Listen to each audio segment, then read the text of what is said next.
नमस्कार दोस्तों, केमिस्ट्री साला चैनल में आपका स्वागत है।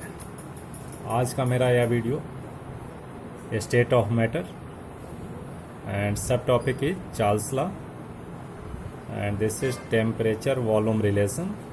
हम टेम्परेचर और वॉल्यूम के बीच रिलेशन देखेंगे at constant pressure. Pressure is constant, ठीक है। तो सबसे पहले दोस्तों हम ये चीज़ सिखाना चाहते हैं इसमें कि यदि आप टेम्परेचर बढ़ाओगे, ठीक है कि नहीं, तो वॉल्यूम ऑफ गैसेस वो इंक्रीज होता है कि नहीं। सबसे पहला कॉन्सेप्ट तो ये समझना है, by increasing temperature volume of gas increases होगा ना। काइनेटिक एनर्जी बढ़ेगा या थर्मल एनर्जी बढ़ेगा तो मॉलिक्यूल दूर दूर होएंगे और वॉल्यूम क्या होगा भाई, बढ़ जाएगा, ठीक है। टेम्परेचर बढ़ाओगे तो ये मॉलिक्यूल जो हैं दूर दूर हो जाएंगे भाई, दूर दूर हो जाएंगे और वॉल्यूम क्या होगा, थोड़ा बड़ा हो जाएगा, लार्जर हो जाएगा। तो एक कॉन्सेप्ट ये समझना है। अब दूसरा ये समझना है कि इट इज ऑब्जर्व दैट कि बाय इंक्रीजिंग, ये ठीक से समझना, by increasing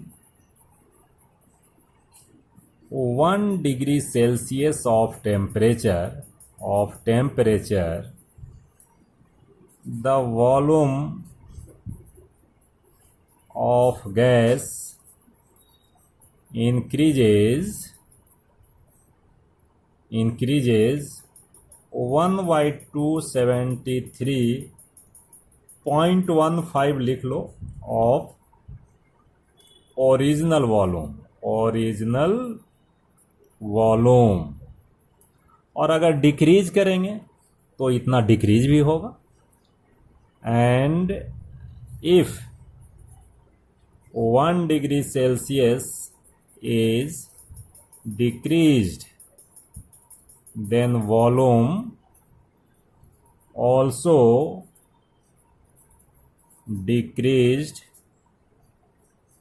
by 1/273.15 of its original volume। ठीक है दोस्तों, बिल्कुल क्लियर है। अगर आप 1 डिग्री बढ़ाएंगे तो वॉल्यूम कितना बढ़ेगा, 1/273.15 ऑफ ओरिजिनल वॉल्यूम, ठीक है जी। अब देखिए, अब हम लेते हैं कि मान लो लेट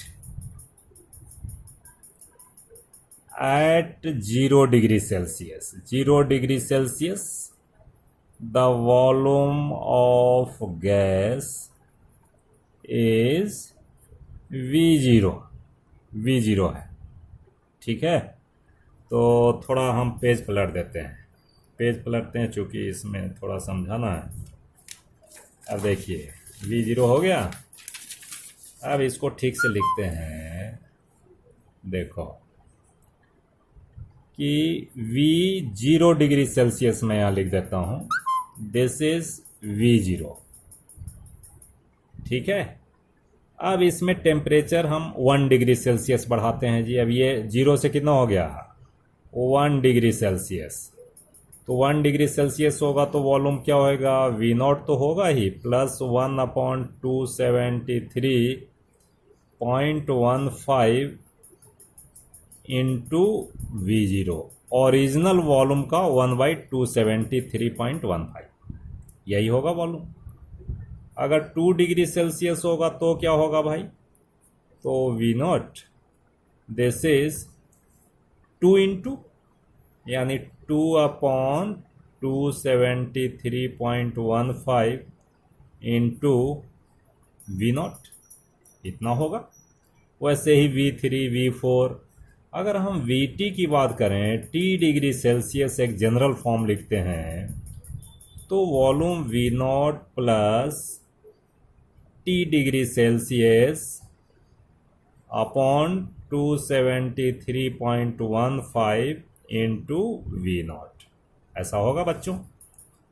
अब ऐसा होगा तो आप समझिए इसको कि वी टी डिग्री सेल्सियस पर अगर हम बात करें तो ये हो जाएगा, हम इसको कैलकुलेट करते हैं तो V naught this is common and यहाँ बचेगा 1 प्लस टी डिग्री सेल्सियस अपॉन 273.15। ठीक है कि नहीं। और इसको अगर हम और कैलकुलेट करें तो V T degree Celsius equal to V naught, ये 0 डिग्री पर था। ठीक है, तो this is 273.15 is LCM and 273.15 plus T degree Celsius. ठीक है कि नहीं। अब थोड़ा और देखना है भाई कि V T degree Celsius upon V zero equal to क्या होगा, 273.15 into T degree Celsius upon 273.15। तो देखो बच्चों, टी डिग्री सेल्सियस पर हमारा क्या था, वॉल्यूम वी टी था। 0 डिग्री पर कितना था, वी जीरो था। तो this is a new scale of temperature is there where अगर डिग्री सेल्सियस में 273.15 अगर ऐड करें तो अगर हम यहाँ लिखते हैं कि ये new scale of temperature it is known as Kelvin, capital T, और इसको हम टी लिखें और यहाँ क्या लिखें जी, ये टी जीरो, यानी 0 डिग्री पर ही वी जीरो था ना। अब हमारा जो इक्वेशन आ गया कि V T volume is as temperature T और V zero volume at temperature T zero. Similarly V2 temperature, ये V2 volume and V not volume या V1 लिखिए, this is equal to T2 upon T1। यानी ये जो नया temperature का एक स्केल आया, यानी डिग्री सेल्सियस में 273 ऐड करते हैं, this new scale of temperature is called kelvin temperature. ठीक है दोस्तों, ये केल्विन टेम्परेचर है। अब देखिए इससे क्या निकल रहा है, देखो तो अगर मान लीजिए कि प्रेशर कांस्टेंट रखते हैं तो volume is directly proportional to temperature, है कि नहीं। तो हम इसके बेस पे चार्ल्स लॉ को हम इस तरह से लिख सकते हैं दोस्तों, eight constant pressure, Charles law को हम इस तरह से लिख सकते हैं, eight constant pressure the volume of given mass of gas is directly proportional to its absolute temperature। absolute temperature का मतलब temperature in Kelvin। अभी ये समझना है, उसके बाद absolute जीरो भी बताएंगे। ठीक है, तो इसका मतलब क्या है कि प्रेशर अगर कांस्टेंट होगा तो volume is directly proportional to absolute temperature T और V is equal to K T, where K is proportionality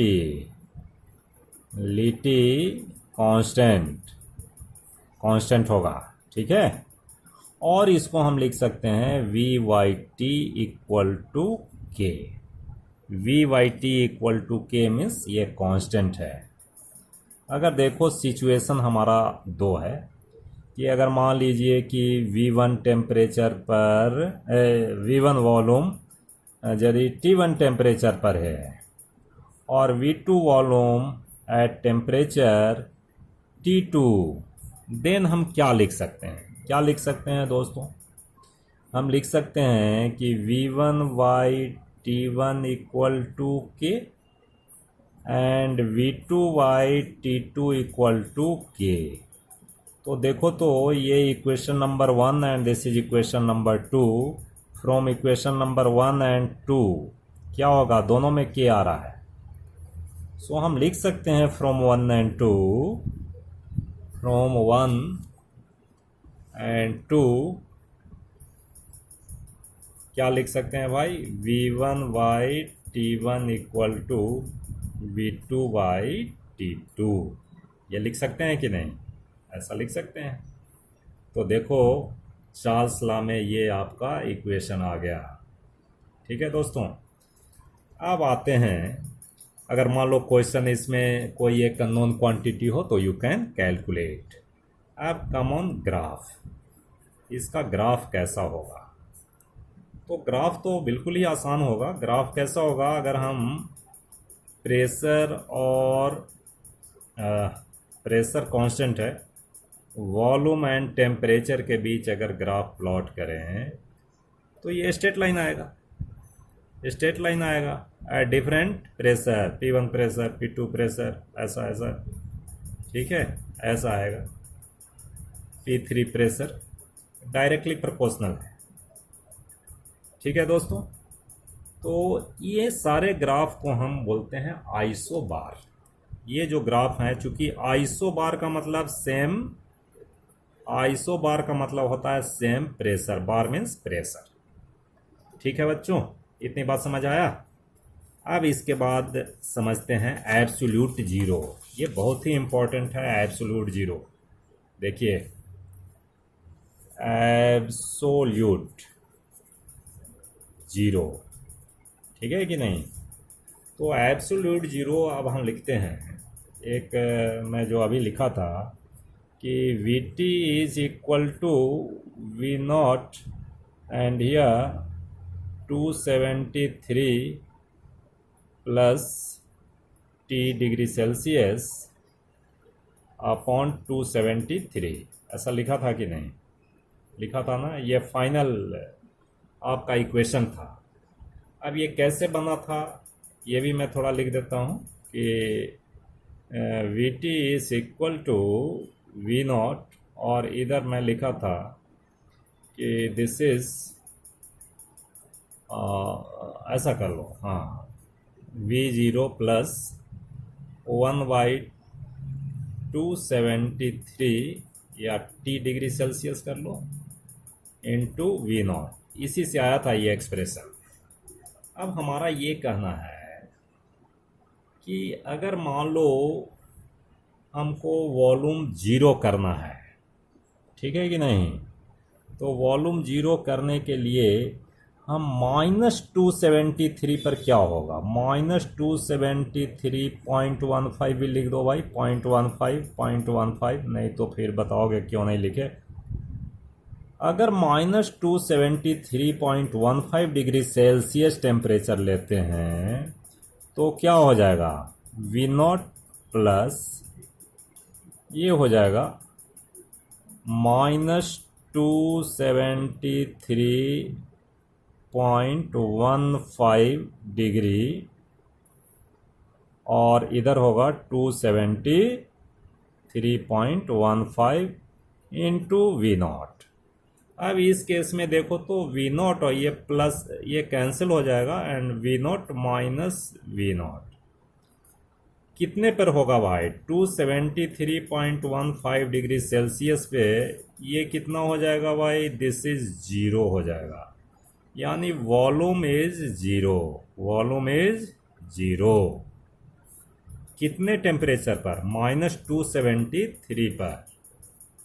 ठीक है, तो ये जो टेम्परेचर है -273.15 degree Celsius is called absolute zero, absolute zero where volume of all gases become zero. क्या होंगे, zero होंगे।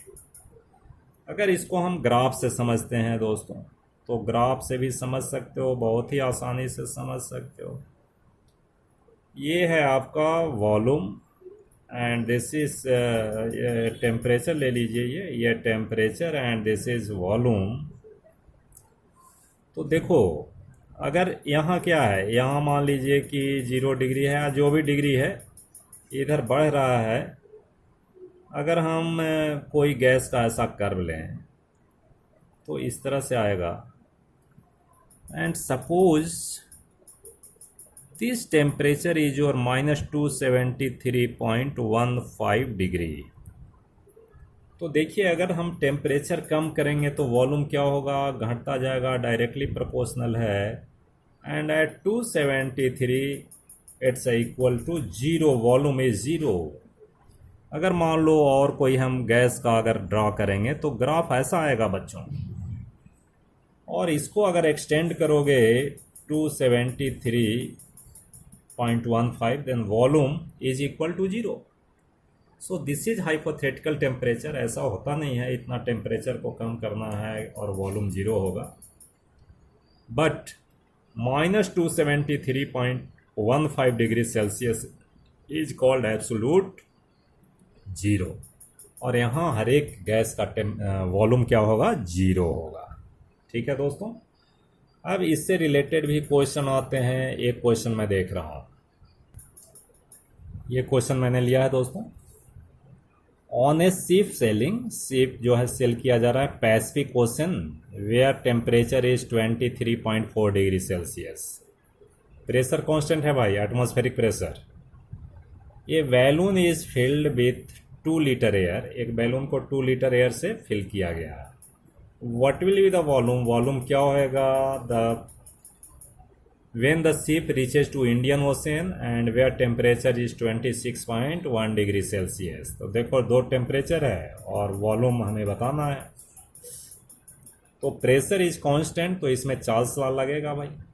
तो चार्ल्स लॉ क्या होता है, चार्ल्स लॉ होता है V1/T1 इक्वल टू V2/T2। ये ध्यान रखिए। और T जो है एब्सोल्यूट टेम्परेचर आपको लेना है। तो कैसे करेंगे भाई, 273 ऐड कर देंगे इसमें तो मिल जाएगा। तो T1 temperature equal to 23.4 degree Celsius है। तो इसमें कितना ऐड करेंगे भाई, 273 ऐड कर देंगे तो ये आ जाएगा T1 आपका 299.1, 299.1। ठीक है, सॉरी 296 आएगा, 296.4 केल्विन। T2 क्या आएगा, T2 इज 26.1, तो इसमें 273 ऐड कर लो, कितना आएगा भाई, 299.1 केल्विन। अब वॉल्यूम V1 बताइए, V1 कितना है, V1 इक्वल टू 2 लीटर। तो V2 आपको निकालना है भाई। इसमें यही है कि टेम्परेचर डिग्री सेल्सियस में, उसको केल्विन में करना है, नहीं करोगे तो गलत हो जाएगा। अब इसमें देखो V2 निकालना है, तो V2 equal to V1 T2